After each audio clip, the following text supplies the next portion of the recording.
Bismillahirrahmanirrahim. Assalamualaikum warahmatullahi wabarakatuh.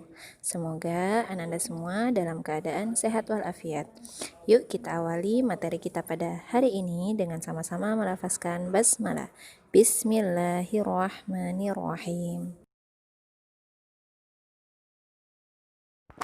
Nah, untuk hari ini materi kita adalah ta'awun. Allah Subhanahu wa Ta'ala memerintahkan kita untuk saling berta'awun atau bekerja sama di dalam kebajikan dan ketakwaan, dan melarang dari saling berta'awun di dalam perbuatan dosa dan permusuhan. Allah Subhanahu wa Ta'ala berfirman dalam surah Al-Maidah ayat kedua yang artinya, dan tolong menolonglah kamu dalam mengerjakan kebajikan dan ketakwaan, dan janganlah kalian tolong menolong dalam perbuatan dosa dan pelanggaran. Dan bertakwalah kamu kepada Allah, sesungguhnya Allah amat berat siksanya. Nah, itu berarti ta'awun adalah tolong-menolong di dalam kebajikan. Baiklah, selanjutnya adalah manfaat berta'awun, yaitu ada 8. Yang pertama adalah ta'awun merupakan semua perbuatan yang mencakup semua kebajikan yang akan membawa seluruh umat muslim pada keselamatan dari keburukan serta mengingatkan kita kepada tanggung jawab. Di dalam ta'awun itu ada an-nusu atau nasihat yang artinya adalah mengikhlaskan diri terhadap sesuatu tanpa disertai tipuan dan khianat. Nah, an-nusu ini merupakan kewajiban para ulama dan para penuntut ilmu seperti antuna untuk bersifat seperti ini, agar kita selalu bersabar atas segala rintangan dan mengemban segala kesukaran, seperti firman Allah Ta'ala dalam surah Al-Fussilat ayat ke-33 yang artinya, siapakah yang lebih baik perkataannya dari orang yang menyeru kepada Allah, mengerjakan amal yang soleh dan berkata, sesungguhnya aku orang-orang yang menyerah diri. Yang kedua adalah ta'awun merupakan konsekuensi dari wala atau loyalitas kepada kaum muslimin. Allah Subhanahu wa Ta'ala berfirman dalam surah At-Taubah ayat 71 yang artinya, dan orang-orang yang beriman, lelaki dan perempuan, sebahagian mereka adalah menjadi penolong bagi sebahagian yang lain. Mereka menyuruh mengerjakan yang ma'ruf, mencegah dari yang mungkar. Nah, jadi barang siapa yang meninggalkan nasihat kepada saudaranya dan menelantarkannya, maka pada hakikatnya ia adalah seorang penipu dan bukanlah pembela mereka. Karena merupakan konsekuensi dari loyalitas adalah menasehati teman dan menolong mereka di dalam kebajikan dan ketakwaan. Ketiga adalah ta'awun merupakan kekuatan dan pelindung di antara kaum muslimin. Nabi Shallallahu Alaihi Wasallam telah menyerukan bahwa ta'awun itu merupakan persatuan dan harus berpegang teguh padanya dengan bangunan dengan batu bata yang tersusun rapi dan kuat sehingga menambah kokoh. Dengan demikian kaum muslimin semakin bertambah kokoh dengan saling tolong-menolong di antara mereka.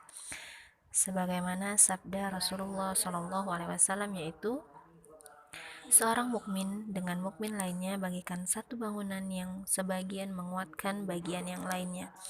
Dan juga terdapat di dalam surah An-Anfal ayat 46 yang artinya, dan taatlah kepada Allah dan Rasul-Nya, dan janganlah kamu berbantah-bantahan, yang menyebabkan kamu menjadi gentar dan hilang kekuatanmu, dan bersabarlah, sesungguhnya Allah beserta orang-orang yang sabar.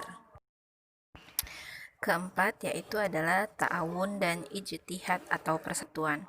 Sebagaimana firman Allah dalam surah Al-Mu'minun ayat 52 yang artinya, sesungguhnya agama tauhid ini adalah agama kamu semua, agama yang satu, dan aku adalah Tuhanmu, maka bertakwalah kepadaku.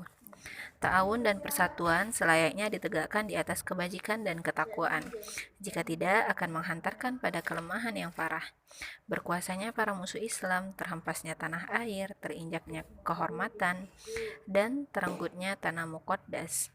Sebagai pembenar apa yang diceritakan oleh Rasulullah SAW Kalian nyaris diperebutkan oleh umat-umat selain kalian, sebagaimana makanan di tempat tempayan yang diperebutkan manusia.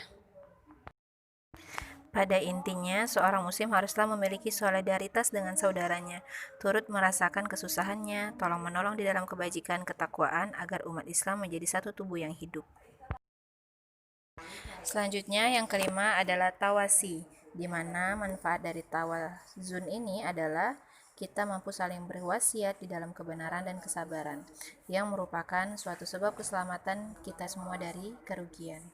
Nah, saling berwasiat di dalam kebenaran dan kesabaran ini termasuk ke dalam seperti yang terdapat di dalam surah Al-Asr ayat 1 sampai dengan 3.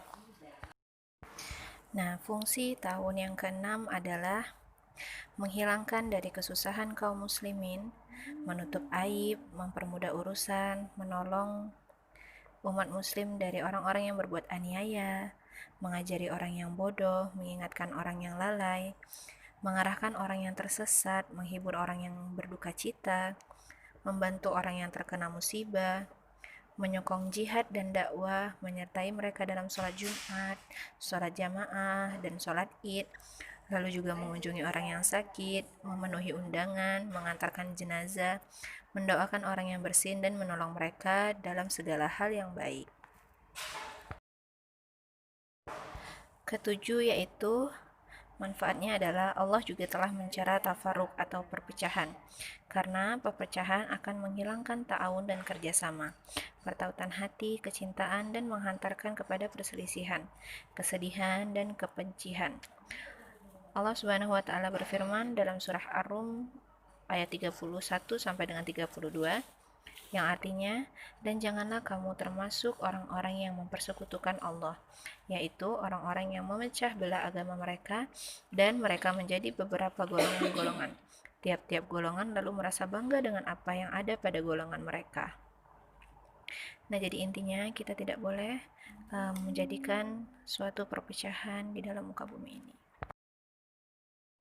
Lalu yang terakhir, yang ke-8 adalah mampu menghindarkan diri dari keburukan-keburukan bencana, yaitu pada golongan yang suka memasukkan rasa permusuhan dan kebencian di antara manusia. Alhamdulillah, sekian materi hari ini, semoga bermanfaat untuk kita semua. Tafadhol silahkan dicatat ya. Baiklah, kita akhiri dengan sama-sama melafazkan Alhamdulillahirrabbilalamin. Dan doa penutup majelis, subhanakallahumma wabihamdik, asyhadu an la ilaha illa anta, astaghfiruka wa atubu ilaik. Wassalamualaikum warahmatullahi wabarakatuh.